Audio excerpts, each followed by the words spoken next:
సింగరేణి కార్మికుల కష్టాన్ని నీరుగార్చే విధంగా కొంతమంది రాజకీయ నాయకులు మాట్లాడడం సరికాదని ఉప ముఖ్యమంత్రి భట్టి విక్రమార్క అన్నారు. మంత్రి శ్రీధర్ బాబుతో కలిసి మంచిర్యాల జిల్లా శ్రీరాంపూర్లో సింగరేణి ఉపరితల బొగ్గు గనిని సందర్శించిన భట్టి ప్రజలకు నిజాలు తెలిపేందుకు తాము స్వయంగా సందర్శించామని వెల్లడించారు. వ్యూ పాయింట్ నుంచి బొగ్గు వెలికితీస్తున్న ప్రక్రియను పరిశీలించారు. బొగ్గు క్రయ విక్రయాల ప్రక్రియను అధికారులను అడిగి తెలుసుకున్నారు.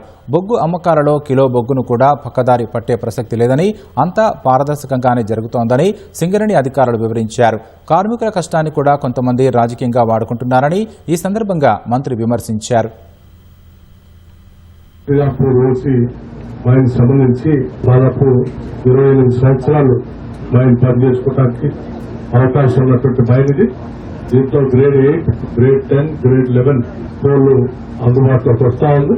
అటువంటి కార్మికుడు శ్రమని, చెమటని, వారి ఆత్మ గౌరవాన్ని, సింగరేణి సంస్థకు సంబంధించిన యాజమాన్యం యొక్క నిబద్ధతని, ఇక్కడ ఉన్న ట్రాన్స్పరెంట్ విధానాన్ని అపహాస్యం చేస్తూ 10 మంది మాట్లాడినటువంటి మాటలు, లేఖలు చూసిన తర్వాత నాకు మనసు కలిసి వేసి నేను ఇక్కడికి వచ్చి ఓపెన్ హౌస్ ఇన్స్పెక్షన్ చేసి వాస్తవాలు ప్రజలకు తెలియాలని